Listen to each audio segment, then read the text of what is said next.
Chapter 3. Wayne Manor was something else. Not that Vicki Vale was easily impressed.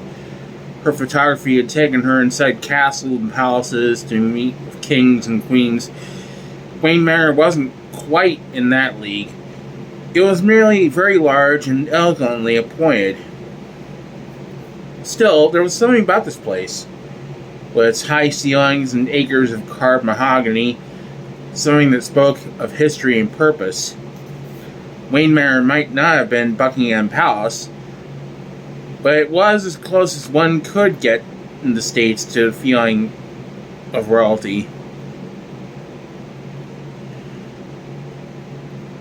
Vicki got the feeling that Allie Knox wasn't as used to this kind of surroundings. He tended to slow down as they were shown through the sumptuous hallways on their way to the gallery. And when they finally reached the room, Allie became frozen in place, unable to do anything but gawk. Still, after a few minutes, Allie seemed to free himself up and began to wander on his own. He still looked a little conspicuous, wandering around in that Sears special polyester blend suit in a room full of tuxedos.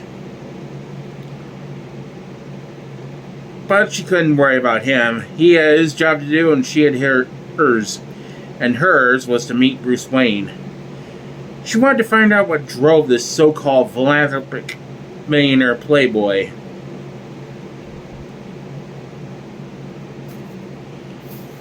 She had an idea there might be a whole other story there beyond the human bat.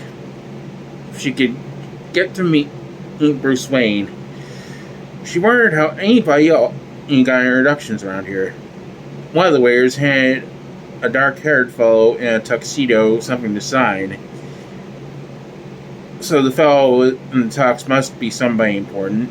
He wasn't bad to look at, either. He signed the paper, and the waiter disappeared. The fellow in the tux was left holding the pen. He looked around for a place to put it, apparently briefly considering a nearby flower pot, when the thin, gray-haired, aesthetic fellow, the same one who had admitted Vicki and Allie to the manor, glided to the tuxedo's side to smoothly accept the writing instrument. The gray-haired fellow smiled at his younger counterpart, wandered out toward the grand ballroom and casino night.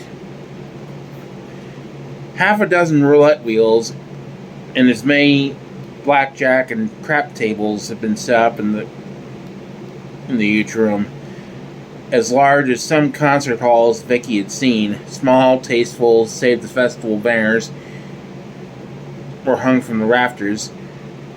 The floor below was so choked with people that it was difficult to move, with huge mirrors on either side of the great room, reflecting and re-reflecting all the revelry in between, so that it looked as though the party went on forever.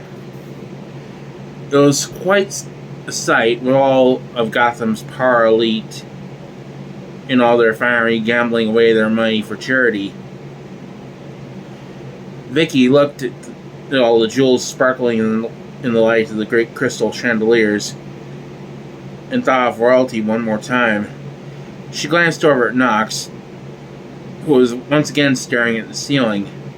The aesthetic fellow who had admitted them walked across the room, a tray full of champagne glasses now in his hands. He stopped by Allie and looked up at the ceiling as well. "Can I help you, sir?" "You know," Knox replied, "if you cut your bath in half, you'd have my whole apartment." "We do have a rather large bathroom, sir," the gentleman agreed. "No," Knox added, "I meant your bath as in tub." Allie took a glass of champagne. The gentleman nodded pleasantly and moved on. He walked quickly and assuredly through the crowd. By the time he reached Vicki, half of the champagne glasses were gone. She realized suddenly that he might be the butler if people still had butlers. That was what butlers did. Open doors, serve champagne, wasn't it? A place the size of Wayne Manor almost had to have a butler, didn't it? The fellow, butler or no, leaned forward to pick up some empty glasses and place them on the tray. He had misjudged the weight of the glasses and still taking up half of the tray, glasses that now slid and threatened to spill. Vicki stepped to his side and caught the first pair of glasses before they could topple. The butler righted the other glasses in an instant. "You okay?" Vicki asked as she replaced the glassware she had saved. "Yes, thank you," the butler replied with a smile that was both warm and genuine. In all this wealth and power, it was the best smile Vicki had seen all night. But she hadn't gotten any closer to her goal, meeting Bruce Wayne. The butler had already glided away upon his errands. That good-looking fellow in the tux wandered by again. She turned to him as he passed. It was as good an excuse to talk to him as any. "Excuse me," she asked. "Which one of these guys is Bruce Wayne?" The fellow in the tux looked a little startled. I'm not sure." Vicki smiled at him anyway. "Thanks. Yeah."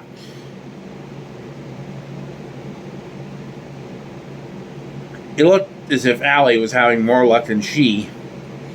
He had managed to catch Commissioner Gordon over by the crap tables.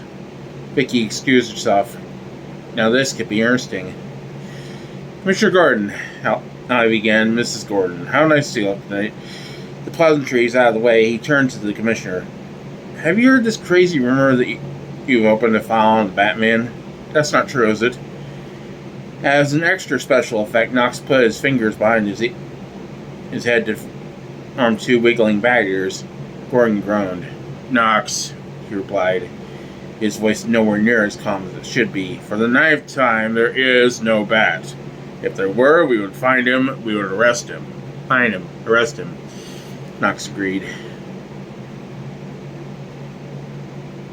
"That's why I was here.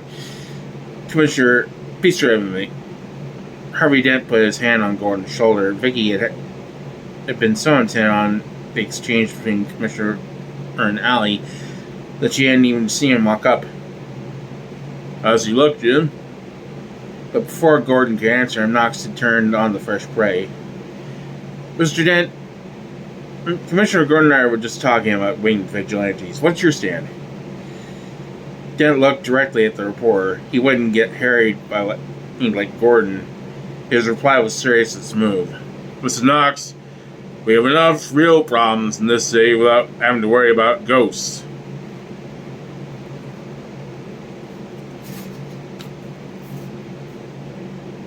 The reply was also meaningless.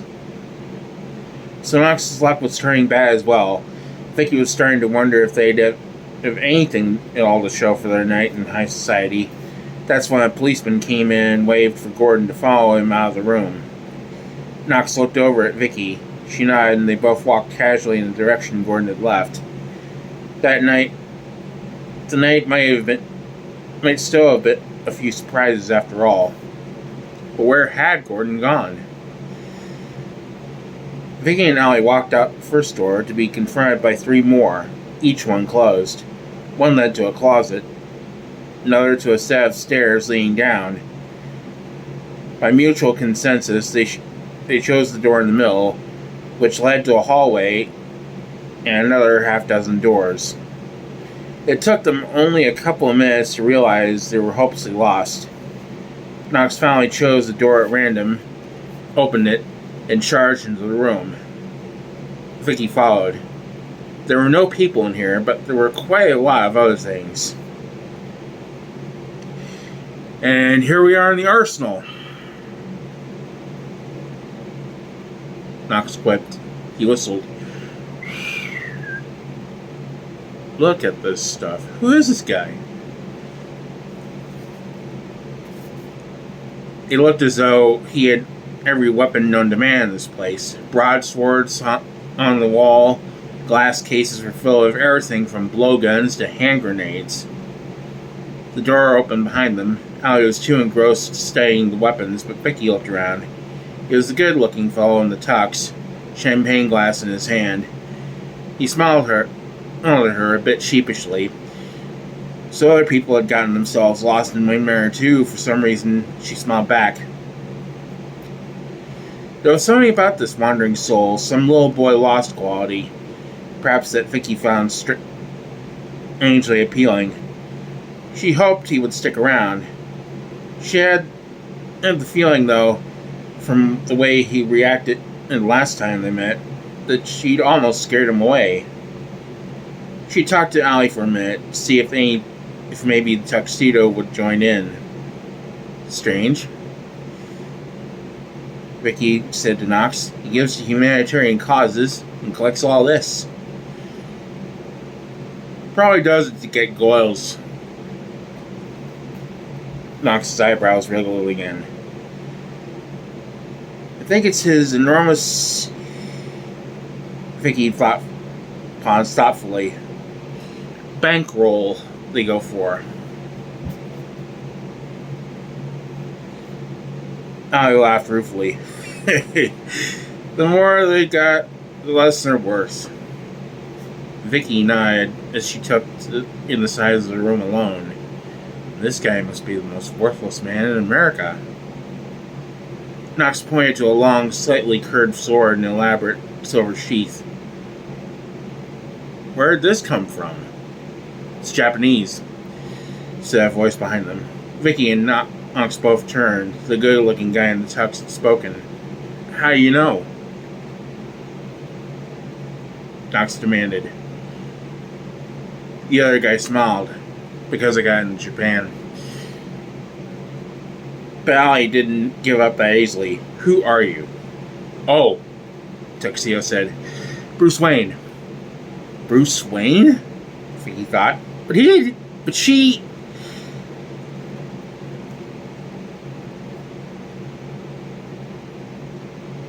Knox walked quickly across the room, found a hand extended. Allie Knox. They shook hands. I've been reading your work, Bruce said. I like it. Great. Knox replied without missing a beat. Give me a grant. Bruce grinned, then looked at Vicki.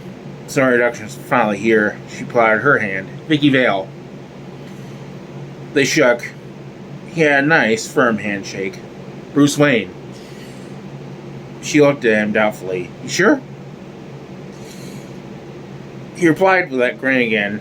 Vicki realized he could get away with a lot with a smile like that. I've seen your photographs of Cora Maltese, was what he did say. Got an extraordinary eye. Some people think she is too, Allie mentioned as he stepped between them. Uh-oh, Vicki thought. Male territoriality.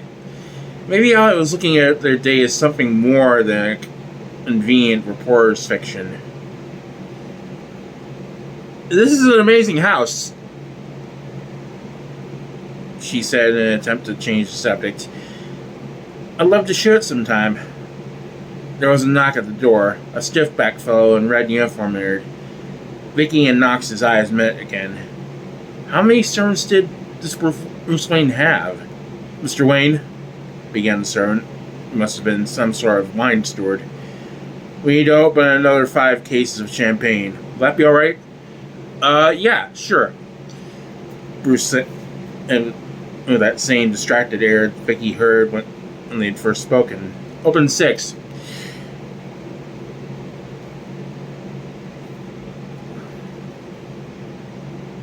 The steward pivoted smartly and left the room.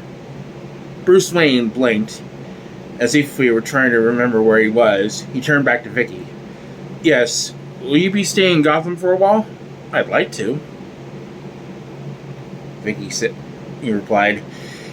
I'm intrigued by Allie's giant backstory. An overdressed couple paused outside the still-open door to the hall.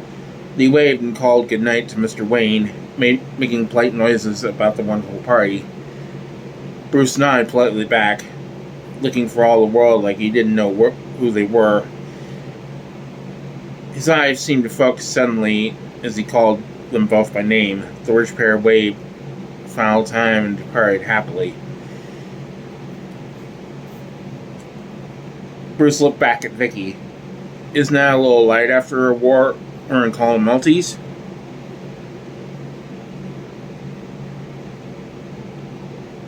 This time it took Vicki a second to remember their conversation. Oh yes, the bat story. Light? She replied with a small sarcastic edge.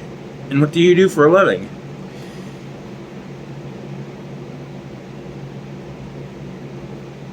There was a street cough at the doorway. Vicki looked up to see the butler. Sir, the butler mentioned, Commissioner Gordon was compelled to leave. Thank you, Alfred, Bruce said without looking.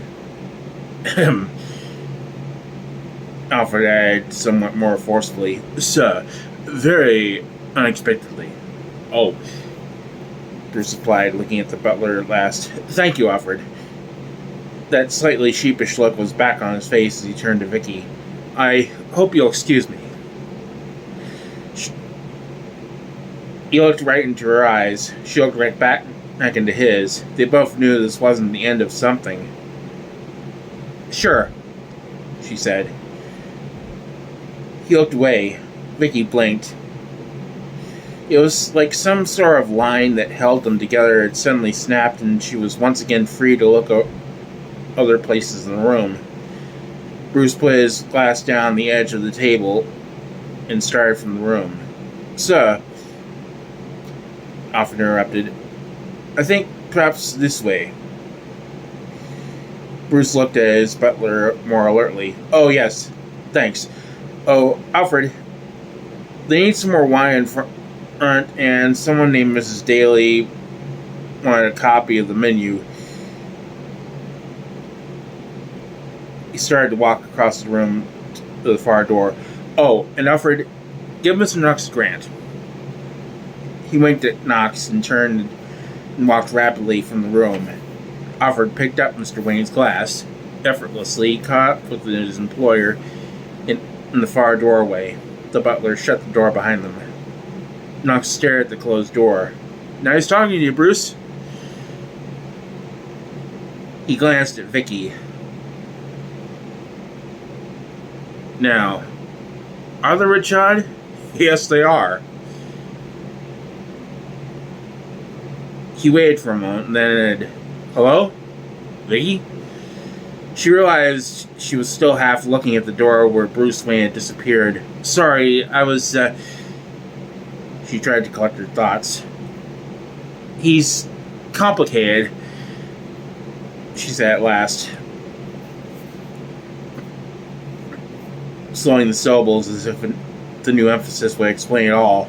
I said odd, Knox insisted. Vicki realized there might be a little jealousy there. Was her answer. Knox replied, totally dissatisfied. Well, you're not the only fan around here. Guy loves himself. There are mirrors in every room. Vicki realized Knox was right. There had been huge mirrors on two walls of the grand ballroom, and there were two of them standing before another mirror 8 feet wide that ran from floor to ceiling. Bruce Wayne? Allie nodded sarcastically. Maybe it should be Bruce Vane. If you only knew, Mr. Knox. Bruce Wayne took a final moment to watch Vicki and the reporter in the video monitor.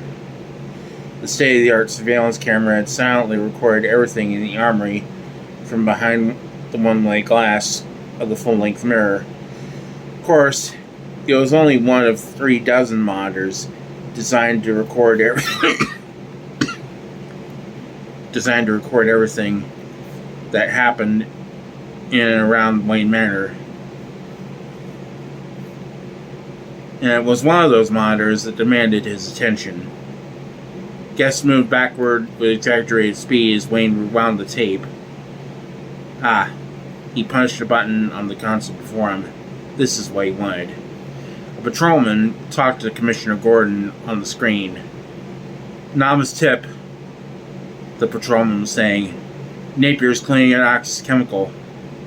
Good Lord, Gordon replied, and agitated at the same time. If we could put our hands on him, we'd have Grissom.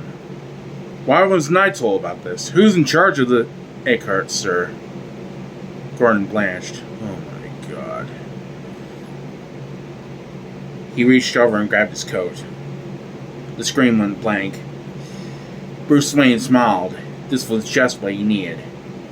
He stood and walked back out into the cave. It was time.